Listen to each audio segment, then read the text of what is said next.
Sir, ഈ ബലൂചിസ്ഥാൻ പാകിസ്ഥാന്റെ ചില നഗരങ്ങൾ പിടിച്ചെടുത്തു, അവിടുന്ന് പാക് പട്ടാളം ഓടുന്നു എന്നൊക്കെ പറയുന്നു. ഇത് ഇന്ത്യ കൊടുക്കുന്ന പണിയാണോ? ഉറപ്പായിട്ടും പാകിസ്ഥാൻ അങ്ങനെ പറയുമല്ലോ. കാരണം നമ്മൾ ഈ മാർച്ച് മാസത്തിലാണ് ലോകത്തെ തന്നെ നടുക്കിയ ഒരു സംഭവം നടന്നത്. പാകിസ്ഥാനിലെ കത്വ എന്ന് പറയുന്ന സ്റ്റേഷൻ അടുത്ത് വെച്ച് പെഷവാറിൽ നിന്ന് കത്വയിലേക്ക് പോകുന്ന ഒരു express train, Jafar express, Balochistan liberation ആർമിയുടെ പോരാളികൾ തട്ടിക്കൊണ്ടുപോയി. ആ ട്രെയിൻ എന്ന് പറഞ്ഞാൽ ബലൂചിസ്ഥാനിൽ നിന്ന് പെഷവാറിലേക്ക് സൈനികരെ കൊണ്ടുവരികയും തിരിച്ചു കൊണ്ടുപോവുകയും ചെയ്യുന്നതിനുള്ള ട്രെയിനാണ്. ആ ട്രെയിനിനെ ആക്രമിച്ചു തട്ടിക്കൊണ്ടുപോയി ഏതാണ്ട് 96 പാകിസ്ഥാൻ പട്ടാളക്കാരെ, ISIക്കാരെയാണ് BLAക്കാർ കൊന്നത്. അത് ലോകം ഞെട്ടിപ്പോയി. ഒരു തീവണ്ടി, ഒരു കാറ് തട്ടിക്കൊണ്ടുപോയി എന്ന് പറഞ്ഞാൽ നമുക്ക് മനസ്സിലാക്കാൻ, ട്രെയിൻ തട്ടിക്കൊണ്ടുപോകുന്നത് എങ്ങനെയാണ്? പാളത്തിൽ കൂടെ ഓടുന്ന സാധനമല്ലേ. അത്ര ഭീകരമായ ഒരു ഓപ്പറേഷനായിരുന്നു. ഭീകരമെന്ന് തന്നെ പറയാം. പക്ഷേ ഞാനതിനെ പറഞ്ഞ വാക്ക് തന്നെ ശ്രദ്ധിച്ചോ, ആ ഒരു പോരാളികളെന്നാണ് പറഞ്ഞത്, ഞാൻ ഭീകർ എന്ന് പറഞ്ഞില്ല. അത് എന്തുകൊണ്ടാണെന്നുള്ളത് നമുക്ക് മനസ്സിലാക്കേണ്ട ഒരു കാര്യമാണ്. ഞാനത് വിശദമായിട്ട് പറയാം. പക്ഷെ ഇപ്പം നടക്കുന്ന കാര്യം, BLAയുടെ ഭടന്മാർ, പോരാളികൾ, വീണ്ടും ഞാൻ പറയുക, അവർ കലാത്ത് ജില്ലയിലെ പട്ടാള കൻ്റോൺമെൻറ്റ് പിടിച്ചു, സർക്കാർ ഓഫീസുകൾ പിടിച്ചു, പിന്നെ മങ്കോച്ചാർ എന്ന് പറയുന്ന ഒരു സിറ്റി പിടിച്ചു. അവിടുത്തെ കെട്ടിടങ്ങളുടെയും സർക്കാർ ഓഫീസുകളുടെയൊക്കെ മുകളിൽ ഇപ്പോൾ BLAയുടെ ഭടന്മാർ കാവൽ നിൽക്കുകയാണ് എന്നുള്ള വാർത്ത നാഷണൽ മീഡിയയൊക്കെ ബ്രേക്ക് ചെയ്യുന്നുണ്ട്. ഇപ്പോൾ വാർത്ത വന്നു തുടങ്ങുന്നേ ഉള്ളൂ. വന്നു തുടങ്ങിയ ഉടനെ തന്നെ ഏറ്റവും ആദ്യത്തെ അപ്ഡേറ്റ് നമ്മൾ ചെയ്യുകയാണ്. മലയാള മാധ്യമങ്ങളിലൊന്നും വന്നു തുടങ്ങിയിട്ടില്ല. അപ്പോൾ വലിയ തോതിൽ BLAയുടെ മുന്നേറ്റം ഉണ്ടാകുന്നു. കഴിഞ്ഞ 22-ാം തീയതിയാണ് പഹൽഗാമിൽ ആക്രമണം ഉണ്ടായത്, അല്ലേ? കാശ്മീരി ജനതയെ ആകെ ഞെട്ടിച്ച, രാജ്യത്തെ ആകെ ഞെട്ടിച്ച കടുത്ത ഭീകരാക്രമണം ഉണ്ടായി. പാകിസ്ഥാനിൽ നിന്നുള്ള 2 SSG കമാൻഡോകളുടെ നേതൃത്വത്തിലാണ് ഈ ആക്രമണം നടന്നതെന്നൊക്കെ നമുക്കറിയാം. അപ്പോൾ പാകിസ്ഥാൻ്റെ നേരിട്ടുള്ള ഇൻവോൾവ്മെൻറ്റ് വളരെ പ്രകടമാണ്. NIA ഇപ്പോൾ ഇൻ്ററിം റിപ്പോർട്ട് കൊടുത്തിട്ടുണ്ട്. പാകിസ്ഥാൻ നേരിട്ട് അതിൽ പങ്കെടുത്തിട്ടുണ്ട് എന്ന് ആ റിപ്പോർട്ടിൽ പറയുന്നുണ്ട്. പാകിസ്ഥാൻ ആർമിയും ISIയും വലിയ പങ്ക് വഹിച്ചിട്ടുണ്ട് എന്നാണ് NIAയുടെ ആദ്യത്തെ റിപ്പോർട്ട് ഇന്നിപ്പോൾ പുറത്തു വന്നിരിക്കുന്നത്. അപ്പോൾ പാകിസ്ഥാൻ അതിൽ ഇൻവോൾവ്ഡ് ആണ് എന്നതുകൊണ്ടാണ് നമ്മൾ അവരെ തിരിച്ചടിക്കാൻ ഒരുങ്ങുന്നത്. ഇതിനിടയ്ക്ക് പഹൽഗാം കൂട്ടക്കൊല നടന്നതിന് 2 ദിവസം കഴിഞ്ഞപ്പോൾ പാകിസ്ഥാനിലൊരു വാർത്ത ഇവിടുത്തെ ഈ ബഹളത്തിൽ ശ്രദ്ധിക്കപ്പെടാതെ പോയി. 10 പാകിസ്ഥാൻ പട്ടാളക്കാരെ BLAക്കാർ വെടിവെച്ചു വന്നു. അപ്പോൾ BLA എപ്പോൾ എന്തെങ്കിലും ചെയ്താലും ഉടനെ പാകിസ്ഥാൻ നിലവിളിക്കുന്നത് ഇന്ത്യയാണ്.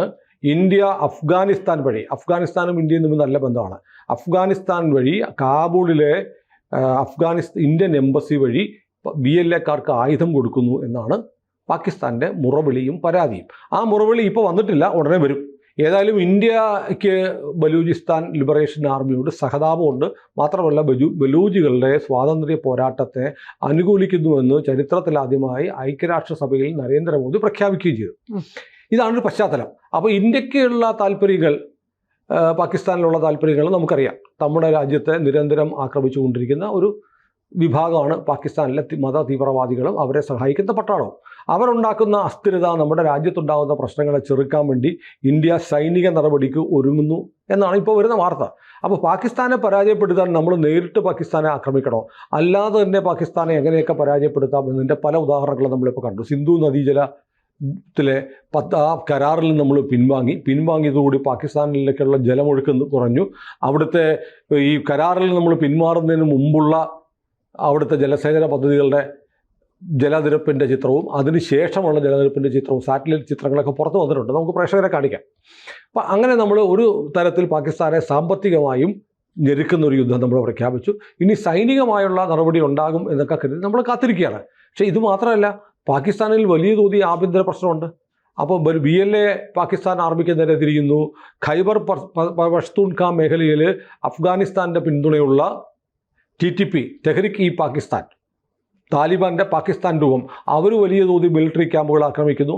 അങ്ങനെ പാകിസ്ഥാനിൽ 2 തരത്തിൽ, ഇൻറ്റേർണലായിട്ട് ആഭ്യന്തരമായി 2 തരത്തിൽ പാകിസ്ഥാൻ യുദ്ധമുഖത്താണ്. മൂന്നാമതാണ് ഇന്ത്യയുമായുള്ള ഒരു വാർ വരുന്നത്. ഇപ്പോൾ നോക്കൂ, ഇന്ത്യയുമായുള്ള യുദ്ധം ഉണ്ടായേക്കുമെന്നുള്ള വല്ലാത്ത ഭയപ്പാടിലാണ് പാകിസ്ഥാൻ. PTV ഒക്കെ നിരന്തരം, പാകിസ്ഥാനിലെ ടെലിവിഷനാണ് PTV, നിരന്തരം വാർത്ത കൊടുത്തുകൊണ്ടിരിക്കുക. റാഫേൽ വിമാനങ്ങൾ അതിർത്തിയിൽ പറക്കുന്നു, എപ്പോൾ വേണമെങ്കിലും ബോംബ് വീഴാം, സൈന്യമാണെങ്കിൽ അതിർത്തിയിലെ ജനങ്ങളൊക്കെ ഒഴിഞ്ഞു പോകാൻ പറയുന്നു. അങ്ങനെ വല്ലാതെ ഭയന്നിരിക്കുകയാണ് പാകിസ്ഥാനിലെ ജനങ്ങൾ.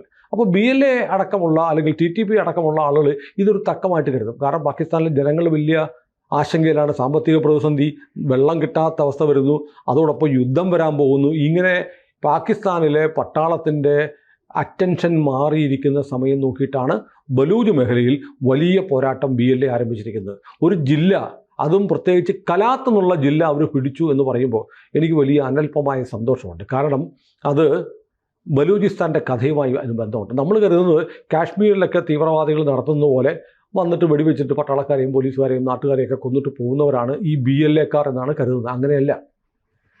ഈ കലാത്ത് എന്ന് പറയുന്നത് ഒരു രാജ്യമായിരുന്നു. അതായത് ബലൂചിസ്ഥാൻ എന്ന് പറയുന്നത് പാകിസ്ഥാൻ്റെ ഭാഗമായിരുന്നില്ല. ഇന്ത്യക്ക് സ്വാതന്ത്ര്യം കിട്ടുന്നതിന് മുമ്പ് ബ്രിട്ടീഷുകാരാണ് ഭരിച്ചുകൊണ്ടിരുന്നത്. ബ്രിട്ടീഷുകാർ ഭരിച്ചുകൊണ്ടിരുന്ന സമയത്ത് നമ്മുടെ ഈ മേഖല മൊത്തം അഫ്ഗാനിസ്ഥാനും ബ്രിട്ടൻ്റെ കയ്യിലായിരുന്നു. അവിടെ കലാത്ത് എന്ന് പറയുന്ന ഒരു രാജ്യമുണ്ടായിരുന്നു. ഖാൻ ആയിരുന്നു അതിൻ്റെ ഭരണാധികാരി. ബ്രിട്ടീഷുകാർ പോകുമ്പോൾ ഖാൻ ആവശ്യപ്പെട്ടു, ഞങ്ങൾക്ക് സ്വാതന്ത്ര്യം വേണമെന്ന് ആവശ്യപ്പെട്ടു. അപ്പോൾ അത് സംബന്ധിച്ചുള്ളൊരു എഗ്രിമെൻറ്റിന് വേണ്ടി മൗണ്ട് ബാറ്റൻ, വൈസ്രോയി ആയിരുന്നല്ലോ, മൗണ്ട് ബാറ്റൻ, ജവഹർലാൽ നെഹ്റു, മുഹമ്മദ് അലി ജിന്ന, കലാത്തിൻ്റെ ഭരണാധികാരിയായിരുന്ന ഖാൻ എന്നിവർ ഡൽഹിയിൽ ഒരു യോഗം ചേർന്നു. ഡൽഹിയിൽ യോഗം ചേർന്ന് ഒരു കരാർ ഒപ്പിട്ടു. കലാത്ത് ബ്രിട്ടീഷുകാർ വിട്ടുപോകുമ്പോൾ പാകിസ്ഥാൻ ഉണ്ടാവും, ഇന്ത്യ ഉണ്ടാവും, കലാത്ത് എന്ന് പറയുന്ന ഒരു സ്വതന്ത്ര രാജ്യവും ഉണ്ടാകും എന്നായിരുന്നു കരാർ. അങ്ങനെ 1947 ഓഗസ്റ്റ് 14 കലാത്ത് ഒരു സ്വതന്ത്ര രാജ്യമായി. പക്ഷേ ചതി ഈ കൂട്ടരുടെ ഒരു സഹജവാസനയായതുകൊണ്ട് ജിന്ന എന്ത് ചെയ്തു? കലാത്ത് എന്നുള്ള സ്വതന്ത്ര രാജ്യം ഉണ്ടാകാൻ സമ്മതിച്ച അതേ ജിന്ന ഈ കരാർ ലംഘിച്ച് സ്വാതന്ത്ര്യം കിട്ടിയ 3-ാം ദിവസം പാകിസ്ഥാൻ പട്ടാളത്തെ കലാത്തിലേക്ക് പറഞ്ഞയച്ചു. അങ്ങനെ പക്ഷേ കലാത്ത് വിട്ടുകൊടുത്തില്ല. കലാത്ത് യുദ്ധം ചെയ്തു. കലാത്ത് 4 മാസം പാകിസ്ഥാൻ ആർമിക്കെതിരെ യുദ്ധം ചെയ്തിട്ട് അവർ തോറ്റുപോയി. അങ്ങനെയാണ് ആ കലാത്ത് എന്ന് പറയുന്ന ബലൂചിസ്ഥാനിൻ്റെ അന്നത്തെ പേര് കലാത്താണ്. കലാത്ത് എന്ന് പറയുന്ന രാജ്യത്തെ പാകിസ്ഥാനിലേക്ക് ചേർത്തത്. അപ്പോൾ കലാത്തിൻ്റെ ജനങ്ങളുടെ ആവശ്യം എന്താണ്? ഞങ്ങൾ വേറെ രാജ്യമാണ്, ഞങ്ങൾക്ക് സ്വാതന്ത്ര്യം ഉണ്ടായിരുന്നു, ഞങ്ങൾക്ക് പരമാധികാരം ഉണ്ടായിരുന്നു, ഞങ്ങൾക്ക് സ്വാതന്ത്ര്യം തരാൻ ഇന്ത്യയും ബ്രിട്ടനും മുഹമ്മദ് അലി ജിന്നയും, അതായത് പാകിസ്ഥാനും ചേർന്ന് ഒരു എഗ്രിമെൻ്റ് ഉണ്ടാക്കിയതാണ്. ആ എഗ്രിമെൻ്റ് ലംഘിച്ചുകൊണ്ട് ചതിച്ചതാരാണ്? മുഹമ്മദ് അലി ജിന്ന. മുഹമ്മദ് അലി ജിന്ന എന്ന് പറഞ്ഞാൽ ആരാണ്? പാകിസ്ഥാനാണ് ചതിച്ചത്. ഇപ്പോൾ ഈ നമ്മൾ ഏറ്റവും രസകരമായൊരു സംഭവം അറിയാമോ? ഈ കലാത്തിലെ അല്ലെങ്കിൽ ബലൂചിസ്ഥാനിലെ ജനങ്ങൾ സംസാരിക്കുന്ന ഭാഷയുടെ പേര് ബ്രാഹുയി എന്നാണ്. ബ്രാഹുയി ഭാഷയുടെ അക്ഷരങ്ങളിൽ 80% തമിഴാണ്. തന്നെ മുമ്പ് കേട്ടിട്ടുണ്ടോ? പാകിസ്ഥാനിൽ ഈ ബലൂചിസ്ഥാൻ മേഖലയിലെ ജനങ്ങൾ സംസാരിക്കുന്ന ബ്രാഹുയി ഭാഷയാണ്. അതിൻ്റെ 80% അക്ഷരങ്ങളും തമിഴിനോട് സാമ്യമുള്ളതോ തമിഴോ ആണ്. തമിഴ് പദങ്ങൾ ഒരുപാടുണ്ട്. കാരണം അവരുടെ DNA പരിശോധിച്ചപ്പോൾ അവർ ജനിതകമായി ഇന്ത്യയിലെ ദ്രാവിഡ ജനങ്ങളുടെ DNA ആണ് അവർക്കുള്ളത്. അതായത് നമ്മുടെ ദ്രാവിഡ സംസ്ഥാനങ്ങളിൽ അല്ലെങ്കിൽ ദക്ഷിണേന്ത്യൻ സംസ്ഥാനങ്ങളിൽ നിന്ന് മൈഗ്രേറ്റ് ചെയ്ത് ഏതോ കാലത്ത് പോയ ആളുകളാണ് ഈ ബലൂചിസ്ഥാനിൽ താമസിക്കുന്നത്. അവർ മുസ്ലിങ്ങളായിട്ട് ജീവിക്കുന്നു. പക്ഷേ അവരുടെ ജനിതക പേരുകൾ അറബി നാടുകളിലോ ഇറാനിലോ ഒന്നും ബന്ധപ്പെട്ടതല്ല, മറിച്ച് ഇന്ത്യയുമായി ബന്ധപ്പെട്ടത്, തെക്കേ ഇന്ത്യയുമായി ബന്ധപ്പെട്ടത്. അങ്ങനെ ഒരു വൈകാരികമായ ഒരു അടുപ്പം കൂടെ ഇന്ത്യക്ക് ബലൂജികളോടുണ്ട്, ബലൂജികൾക്ക് നമ്മളോടുമുണ്ട്. അതുകൊണ്ടാണ് അവിടുത്തെ ജനങ്ങൾ തെരുവിൽ ഇറങ്ങിയിട്ട് മുസ്ലിങ്ങളാണ് അവർ പറയുന്നത്, ഞങ്ങൾക്ക് വേണ്ട, ഞങ്ങൾക്ക് പാകിസ്ഥാൻ വേണ്ട, ഞങ്ങൾക്ക് ഒന്നെങ്കിൽ ഞങ്ങൾക്ക് ഇന്ത്യ വേണം, അല്ലെങ്കിൽ ഞങ്ങൾക്ക് ബലൂചിസ്ഥാൻ, ഞങ്ങളുടെ പഴയ കലാത്ത് രാജ്യം വേണം എന്നാവശ്യപ്പെട്ടാണ് അവർ സമരം ചെയ്യുന്നത്. കാരണം അവർക്കുണ്ടായിരുന്ന അവരുടെ പരമാധികാര രാജ്യം ഇന്ത്യയും പാകിസ്ഥാനും ബ്രിട്ടനും കൂടി ഒപ്പുവെച്ച കരാർ പ്രകാരം 1947 ഓഗസ്റ്റ് 14 കിട്ടിയ രാജ്യം പാകിസ്ഥാൻ തട്ടിയെടുത്ത് തങ്ങളുടേതാക്കി മാറ്റി. അതുകൊണ്ട് അത് ഞങ്ങളുടെ രാജ്യം തിരിച്ചു കിട്ടണമെന്ന് ആവശ്യപ്പെട്ട് അവർ സമരം ചെയ്യുമ്പോൾ അവരെങ്ങനെ തീവ്രവാദികളാവും? ഇപ്പോൾ ഈ പറയുന്ന ഇസ്ലാമിസ്റ്റുകളും ഈ സുഡാപ്പികളും പറയുമല്ലോ, പലസ്തീൻ വിമോചന പോരാട്ടമാണ്, വിമോചന പോരാട്ടം നടത്തുന്നതുകൊണ്ട് അവർ പോരാളികളാണ്, ഭീകരരല്ല. ആരിൽ നിന്ന് വിമോചിക്കാൻ?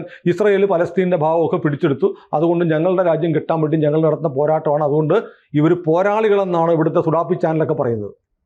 അതുതന്നെയല്ലേ ബലൂചിസ്ഥാനിലെ അവസ്ഥ? ബലൂചിസ്ഥാൻ കിലാത്തായിരുന്നു. കലാത്തിലെ ആളുകളെ അടിമകളാക്കിയത് ആരാണ്? പാകിസ്ഥാനാണ്. അവിടെ സ്വാതന്ത്ര്യം നഷ്ടപ്പെടുത്തിയത് ആരാണ്? പാകിസ്ഥാനാണ്. അപ്പോൾ അവരെന്ത് ചെയ്യും? സ്വാതന്ത്ര്യത്തിന് വേണ്ടി പോരാടും. അതുകൊണ്ടാണ് നമ്മൾ അവരെ പോരാളികളെന്ന് വിളിക്കുന്നത്. അപ്പോൾ ഇന്ത്യയെ സംബന്ധിച്ച് ഇന്ത്യക്ക് ഇതിനകത്ത് പങ്കുണ്ടോ എന്ന് ചോദിച്ചാൽ വളരെ എളുപ്പത്തിൽ കൈ നനയാതെ മീൻ പിടിക്കാൻ പറ്റുമെങ്കിൽ നമ്മളത് ചെയ്യും. അത് പൊളിറ്റിക്സാണ്. ഗ്ലോബൽ പൊളിറ്റിക്സിൽ ഇത്ര ചില ഗെയിമൊക്കെ ഉണ്ടാകും. ഏതായാലും ബലൂചിസ്ഥാൻ ആർമി, ലിബറേഷൻ ആർമി സമീപകാലത്ത് നടത്തിയിട്ടുള്ള ഏറ്റവും വലിയ മുന്നേറ്റമാണ് ഇപ്പോൾ നടക്കുന്നത്. നമ്മൾ നോക്കുമ്പോൾ അവർ ഏറ്റവും ആധുനികമായ ആയുധങ്ങൾ ഉപയോഗിക്കുന്നുണ്ട്. അവർ അതിശക്തമായി പട്ടാളത്തിൻ്റെ ഒരു കൻറ്റോൺമെൻ്റ് എന്ന് പറഞ്ഞാൽ മിലിറ്ററി എല്ലാ സന്നാഹത്തോടെയും കഴിയുന്ന ഒരു ക്യാമ്പാണ്. ആ ക്യാമ്പിലേക്ക് BLA ഇരച്ചു കയറി പാകിസ്ഥാൻ പട്ടാളം ആയുധമിട്ട് ഓടി ഒരു നഗരം മുഴുവൻ പിടിച്ചു, സർക്കാർ ഓഫീസുകൾ പിടിച്ചു. അതിൻ്റെയൊക്കെ മുകളിൽ BLA ഗാർഡ് നിൽക്കുന്ന, BLAയുടെ ഭടന്മാർ കാവൽ നിൽക്കുന്ന വീഡിയോ ഒക്കെ വന്നു തുടങ്ങിയിട്ടുണ്ട്.